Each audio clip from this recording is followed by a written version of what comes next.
गणपति बप्पा मोरया, मंगल मूर्ति मोरया। गणपति बप्पा का आगमन होने जा रहा है, गणेश चतुर्थी। और ये हमने हर बार की हर लोगों से सुना है और सदियों से सुनते आ रहे हैं कि गणेश चतुर्थी पर चंद्रमा को नहीं देखना चाहिए। पर ऐसा क्यों कहा जाता है? क्यों उस दिन चंद्रमा के दर्शन वर्जित होते हैं? क्या हमें इसकी वजह पता है? इसका कारण पता है? नहीं। तो आइए इस पर चर्चा करते हैं। गणेश चतुर्थी का उत्सव जो है वो सनातन धर्म में विशेष महत्व रखता है और इस बार यह 27 अगस्त 2025 बुधवार के दिन शुरू होने जा रहा है। पूरे साल बप्पा के भक्त, उनके बच्चे इंतजार करते हैं कि कब बप्पा उनके घर पधारेंगे। 10 दिन तक चलने वाला है गणेश उत्सव का समापन अनंत चतुर्दशी के दिन होता है। गणेश चतुर्थी को कुछ जगहों पे कलंक चतुर्थी भी कहा जाता है। इसी की वजह से इस दिन चंद्रमा को देखने की मनाही होती है। धार्मिक मान्यताओं के अनुसार गणेश चतुर्थी के दिन चंद्रमा देखना वर्जित है और अगर इस दिन कोई चंद्रमा को देख लेता है तो उस पर झूठा कलंक, झूठा आरोप लगता है। आप अब सोच रहे होंगे ऐसा क्यों होता है? संकट चतुर्थी पर चंद्रमा के दर्शन करने बहुत जरूरी होते हैं। हमारी सनातन धर्म में संकट चतुर्थी का व्रत बिना चंद्रमा के दर्शन और उनको अर्घ दिए बिना पूर्ण ही नहीं होता। और वहीं गणेश चतुर्थी को चंद्रमा देखने की मनाही है। ऐसा क्यों नहीं हम उस दिन दर्शन कर सकते, उनको अर्घ दे सकते? इससे जुड़ी हुई कई धार्मिक कथाएं हैं जो हमारे शास्त्रों में वर्णित हैं। आइए सबसे प्रसिद्ध कथा के बारे में जानते हैं और उस पर चर्चा करते हैं। गणेश चतुर्थी पर चंद्रमा देखने से व्यक्ति पर मिथ्या दोष यानी झूठे आरोप, कलंक आदि लग सकता है। हमारे शास्त्रों में कथाओं के अनुसार एक बार गणेश जी अपने वाहन मूषक पर सवार होकर खेल रहे थे। तभी रास्ते में मूषक राज किस चीज से टकरा गए जिससे गणेश जी का संतुलन बिगड़ गया और वे गिर पड़े। यह देखकर चंद्रमा उन पर जोर जोर से हंसने लगे। गणेश जी को चंद्रमा का यह व्यवहार पसंद नहीं आया और चंद्रमा को हंसता हुआ देखकर गणेश जी क्रोधित हो गए।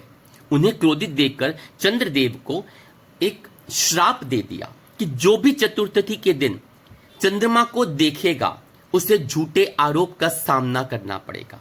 ऐसा माना जाता है कि एक बार भगवान कृष्ण ने भी गणेश चतुर्थी पर गलती से चंद्रमा को देख लिया था जिससे उन पर भी समयंतक मणि का चोरी का झूठा आरोप लग गया था। श्रीमद् भागवत पुराण के अंदर इस कथा का उल्लेख मिलता है कि भगवान श्री कृष्ण पर लगे झूठे आरोप से उभरने के लिए उन्होंने भी विशेष प्रयास करने पड़े थे। एक कथा और सुनी जाती है कि ब्रह्मा जी एक बार कैलाश पर गए और उन्होंने वहां पे भगवान शिव को एक अद्भुत विस्मरणीय फल भेंट किया, पर वो एक ही था। उन्होंने भगवान शिव ने सोचा कि ये दोनों में से किसको दूं, गणेश जी को दूं या कार्तिक जी को दूं। अब वो बड़ी असमंजस में पड़ गए। तो ब्रह्मा जी बोले कि आप ये कार्तिकेय जी को दीजिए क्योंकि वे ज्येष्ठ पुत्र हैं और ज्येष्ठ पुत्र का हक और पहले बनता है। तो उनकी बात मानकर शिव जी ने वो फल कार्तिकेय को दे दिया, जिस पर गणेश जी थोड़ा रुष्ट हो गए और उन्होंने यह चपलता के लिए ब्रह्मा जी को कसूरवार या उसका गुनहगार समझा। तो वो सीधा ब्रह्मलोक चले गए और वहां विभिन्न करके उनके कार्यों में विघ्न डालने लगे। यह देखकर, उनके प्रयास देखकर चंद्रमा जोर जोर से हंसने लगे और वहां पे गणेश जी को क्रोध आया और उन्होंने चंद्रमा को श्राप दे दिया। ऐसी 2-3 कथाएं हमारे शास्त्रों में वर्णित मिलती हैं। पर यह देखा जाता है कि चंद्रमा को उस दिन दर्शन करने से मिथ्या आरोप अवश्य लगता है। यदि आप भी गलती से गणेश चतुर्थी के दिन चंद्रमा को देख लेते हैं तो आपको भी इस दोष के प्रभाव को कम करने के लिए ये विभिन्न उपाय कर सकते हैं। इससे ये दोषारोपण का जो लगता है वो हट जाता है।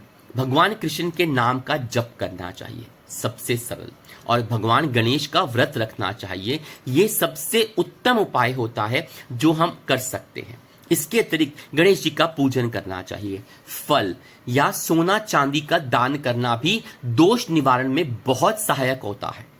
इस दिन चंद्रमा के दर्शन अगर गलती से भी हो जाए तो भगवान गणेश की आराधना करनी चाहिए और गरीबों में भोजन वितरित करना चाहिए या खाने की वस्तुओं का दान करना चाहिए गरीब लोगों के अंदर। इसके अलावा जामवंत, भगवान कृष्ण और समयंतक मणि की कथा अवश्य सुननी चाहिए। इससे भी इस दोष निवारण का सहायक मिलता है। गणेश चतुर्थी के दिन भगवान की आराधना करने से सभी तरह के कष्टों से मुक्ति मिलती है। ऐसे में अगर आप से गलती से भी चंद्रमा दिख जाए या देख लें या दर्शन हो जाए तो 27 बुधवार तक गणेश मंदिर में जाएं और उनकी पूजा आराधना करके अपनी इस गलती के लिए, अपनी इस भूल के लिए उनसे क्षमा मांगे। वो बहुत ही कृपालु हैं। चंद्रमा दिखने पर आप उसी दिन गणेश जी के पूजा करिए, वो आपको इस दोष से मुक्त कर देंगे। और साथ ही साथ गणेश जी को 21 दुर्वा की गांठें उनको अर्पण करनी चाहिए, उनको चढ़ानी चाहिए।